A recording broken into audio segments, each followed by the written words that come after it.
Turabashuhuje tubabwira ngo mukomere cyane, Imana ibahe imigisha. Abantu bakomeje kubana natwe muri iyi cano yo kwiga ibimera by'iwacu, iwacu bikora bite. Niyo mpamvu ngomba kubashakira ibintu byiza bigezweho kandi dusobanukirwa n'ibimera by'iwacu. Mujye mwiga, umuntu igihe ashizeho ikintu wenda usobanukirwe n'icyo ari cyo, ariko nawe nimba ufite icyo ukiziho natwe ubu dusangize kuri ubwo bumenyi. Ubumenyi ni bwiza kumenya, bituma hari icyo usobanukirwa kandi ukagira mbese wongera sikirizi muri byose, ukamenya ubuzima bwo hanze mbese bukora gute.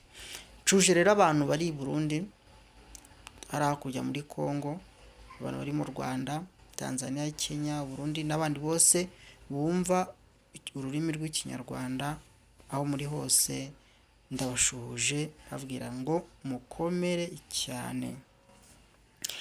Hari umukunzi wacu rero watubwiye ngo ese irarire ko nkunda kuribona iwacu ari ryinshi rikora iki?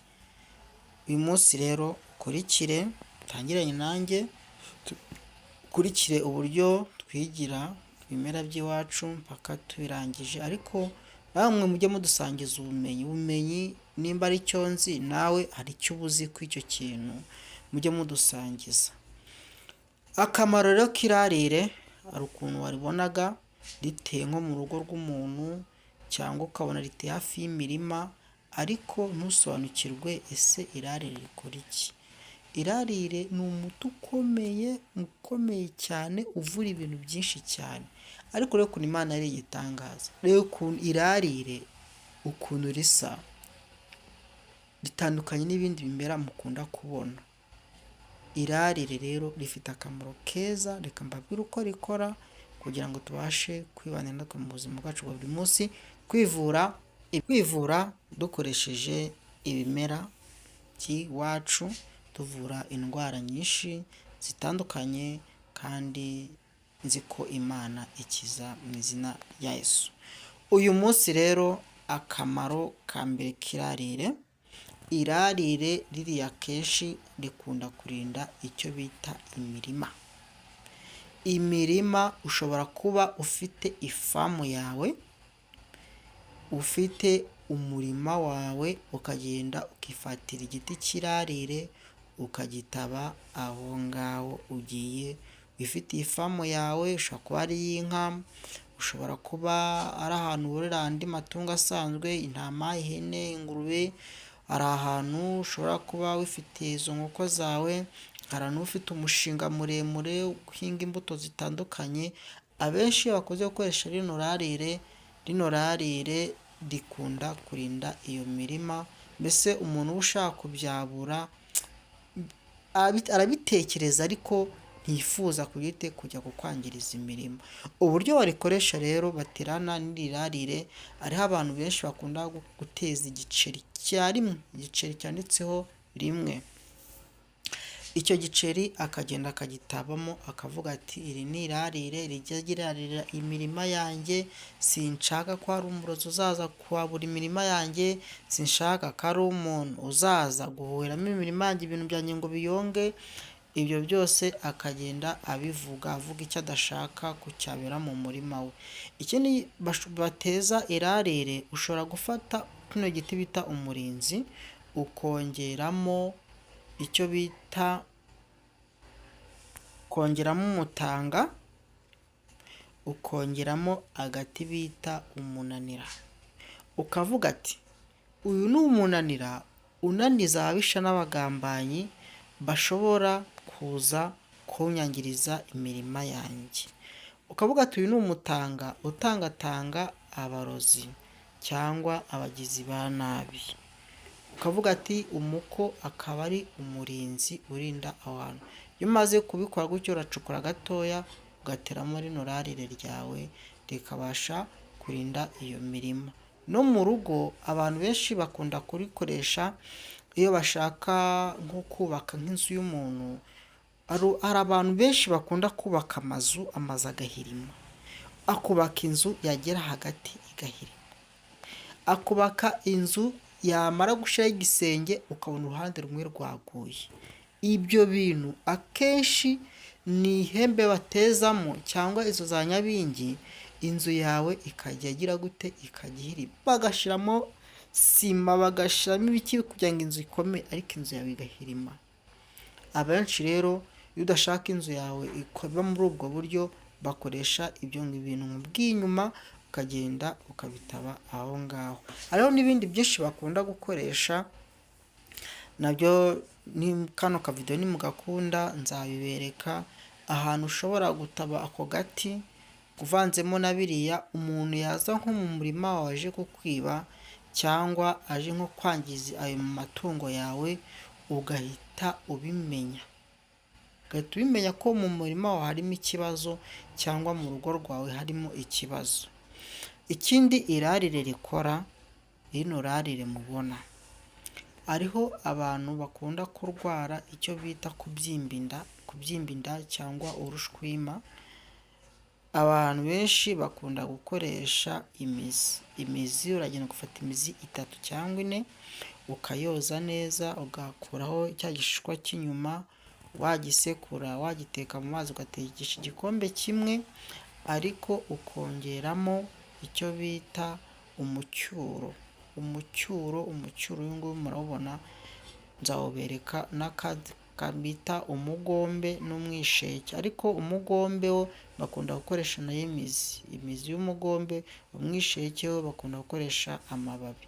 Aho kugira ngo ugende unywe bya bindi bigusimbutsa umutima ukaruka, ngewe sinjya nkunda gutanga umuti urukisha abantu, simbikunda.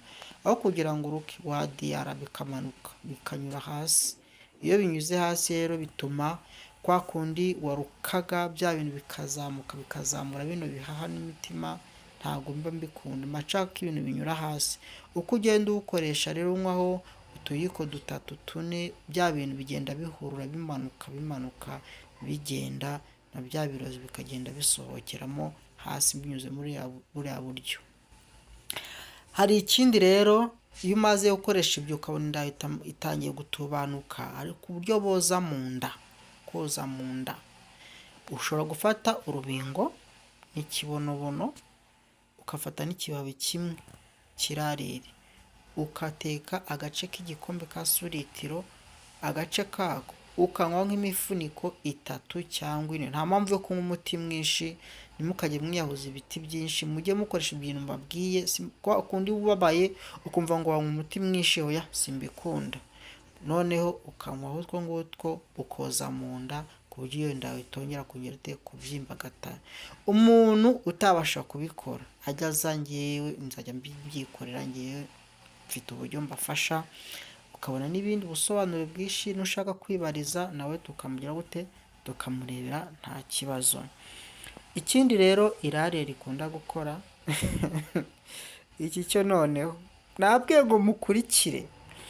Hari ukuntu abagabo bakunda guca nk'abagore inyuma, cyangwa ari akajya kwishakira nk'agakobwa ahantu nyine agiye nko kwirwanaho.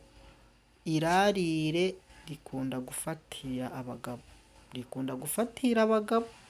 Wajya nko k'uwo muntu w'umugore uzi icyo irarire rikora, yarangiza akagufatirayo. Simbabwira uko rikoreshwa, ariko irarire nka kuriya ushobora guca umuntu inyuma, cyangwa ngo ashimye umugabo ngo urumva wamwikubira ngo nta wundi mugore ngo ashobora kubana nawe. Irarire hari akantu bagenda bagakuraho akababi kamwe, bakavanga n'akatsi kamwe ntababwiye. Ntabwo mba nshaka kwigisha abantu ibintu bibi. Yarangiza akavuga ati, mama shenge, ujye uhora wirarire hano, wirarire ahangaha, simba nkeneye gahandi ujya kwira. Nagisomye mu bitabo bya kera, nagasomye ahantu nsanga ngo bakunda kugakoresha cyane.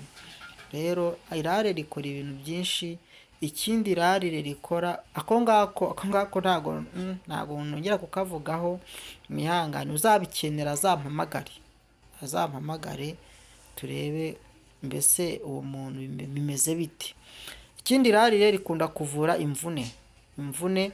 Ufata ubwungu cyangwa icyo bita urutamvaho, ugafata n'ikibabi cy'irarire, ushobora kongeramo ikibabi urukoma ukakuraho biriya by'urukoma ukabisekurana ukajya wikandisha hahandi, cyangwa ugafata irarire n'ubwungu ariwo bita umukurura cyangwa umukurura, wangiza ukajya wikandisha hahandi ugiye wavunitse.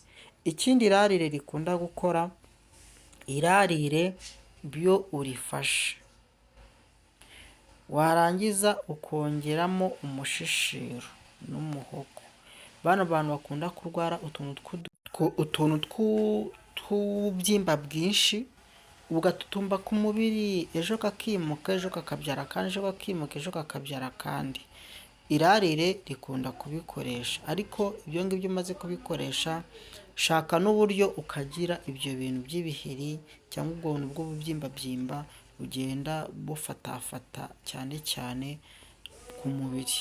Abandi bantu bakunda kurwara hariya hepfo kuri parite yo hepfo, cyane cyane nk'abadamu, bakarwara utuntu tumeze nk'ibifaranga cyangwa ari utuntu tw'uduheri twinshi, bakashaka no kwishimagura.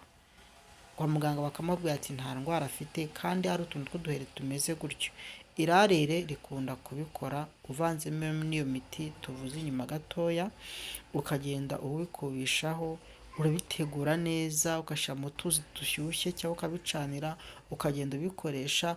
Hari igihe babiguteza ari nk'ibihuherano baguteje, ku buryo babiguteza ukabasha kuzinikwa umugabo wawe, yaya no kubikora ukokerwa birenze ukwemera, cyangwa ugahora wishimagura birenze ntumenye ibyo ari byo.